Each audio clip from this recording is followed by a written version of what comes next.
Greetings, everyone. I'm Lady Starfire. Today, I want to bring you some information to kind of help you out on some superstitions and some various other things. Here lately, I've had quite a few people coming into my store and talking about black cats. Of course, I have a black cat that roams my store. His name is Astral.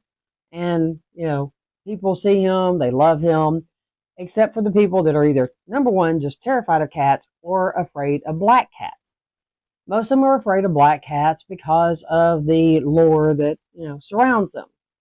Now, this dates back to, olden times. I know they used it a lot back in Salem for the Salem witch trials because they would see black cats going off into the woods, and they assumed that the women that were witches, were turning themselves into black cats to sneak off into the woods to have their rituals and worshiping Satan, or so they thought back then, of course. Anything that was not their Christian belief was considered, Satanism. Now, granted, a lot of, people had black cats. They had other color cats as well. There is nothing about a black cat that is bad luck.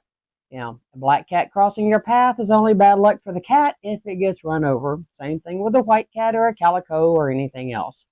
So please don't fall into all of this stuff that, comes from old superstitions. Actually, a black cat has white skin. Same thing with, dogs. They have a darker colored skin if they have, the white hair or lighter colored hair. And if they have black hair, they have light colored skin. It's really interesting. One day I may research that to find out why. But the point is, it's a color of hair, just like this, okay? It's hair. It does not make it, bad or anything else because it's a black cat. So, before spreading things or being afraid of something because you've heard it, think about it. Walking under a ladder. Well, that can be bad luck because chances are if someone's up on a ladder, they may have a paint bucket or something else that if you bump it, it's going to fall either on your head or hurt whoever was on that ladder. I mean, there's legitimate reasons for some of these things, okay? So, learn the history in some of these things before, letting your life be ruled by it. Right, something else I want to cover. Have you ever noticed how children have, we as adults deem as imaginary friends? They see the fairies, they see these things, and adults, as a general rule, can't see them. And the reason that adults don't see them is not because we're not capable. It's because parents, other adults, have a tendency to tell the children, that's not real. Or you're too old to be, having an imaginary friend. It's time to grow up. Well, who, told you that it was an imaginary to begin with? Just because you can't see it doesn't mean it's not real. So pay attention when your children or any other child says that they can see things. Because there's a good chance it really is there. They are so innocent.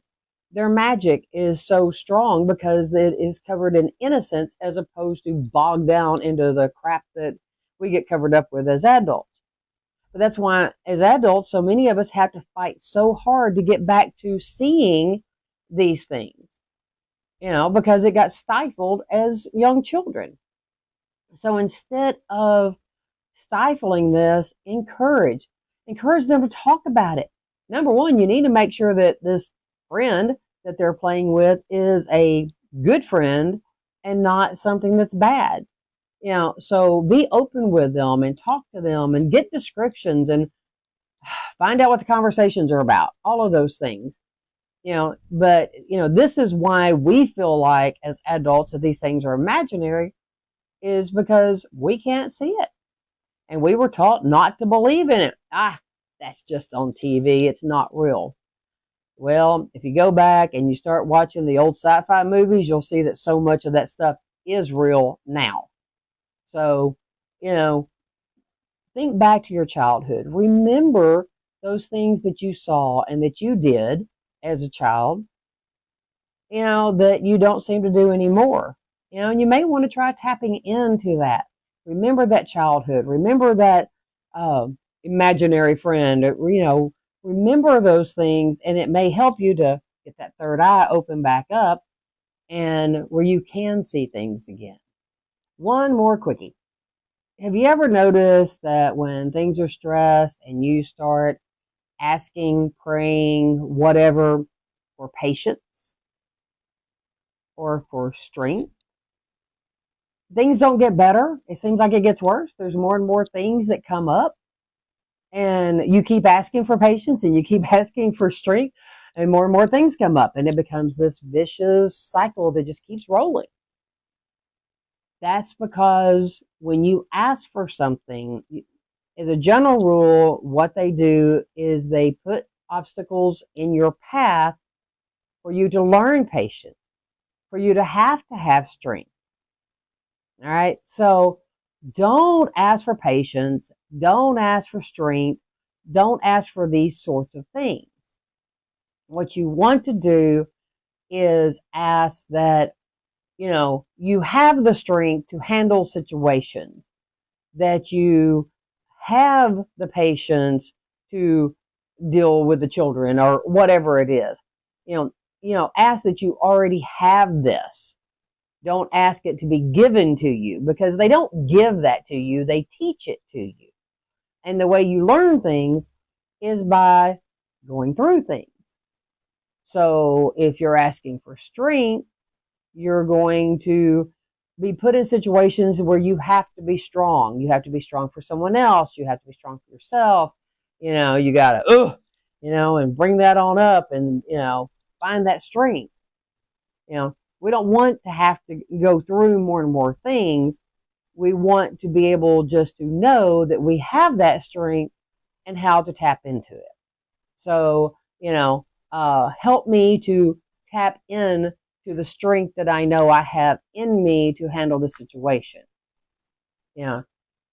Help me to, or allow me to know that I have the patience to deal with this situation. So understand that you have these things. You just simply have to tap into it. So if you find yourself ending up with more and more things being thrown at you, where you have to be patient, you have to be strong, any of these other emotions, think about what you're asking for and change the way you're asking for it. And it will make all the difference in the world, because this goes back to being specific. I cannot say this enough times, and you will hear me say it over and over. Anytime you ask for something, please be specific. If you just ask for love, you may end up with all kinds of weird people loving you, but you got love. All right. If you ask for patience, you're going to be given tasks, so whatever it is you're asking for, make sure you ask for it in the right way. It's kind of like when I always tell you to say, and it harm none. But if you're asking for love, you want the right love. You want the one you're supposed to be with, where you'll both be happy being together. You don't just want anybody to come love you, because you may not love them back. So think about it, and really, when you go to ask, stop for a minute, breathe, think about what the possible consequences are of the way you're asking. And if you'll always do that and be very specific, okay, I need enough money to pay my rent. I need enough money to pay my car payment.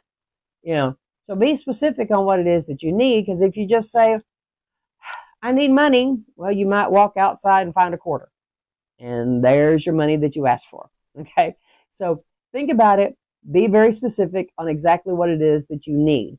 And when you're doing that, especially with money, don't ever be greedy. We'll cover this, in the future when we do one on money spells and stuff, but never be greedy when you ask for money. Ask for what you need and a little bit more, and you'll always be safe. I hope these tips have helped you out. If you think somebody else can use it, please share this video with somebody and make their day, and, give them some help and teach them along the way. If you haven't subscribed, please click that button down there. And if you want to be notified when I upload new videos, click on the bell. Please leave me comments. Let me know what you think about my videos. Let me know if I'm, giving you the information that you want and need. Let me know if there's something else that you would like for me to cover, and I'll do my very best. Until the next time, blessed be.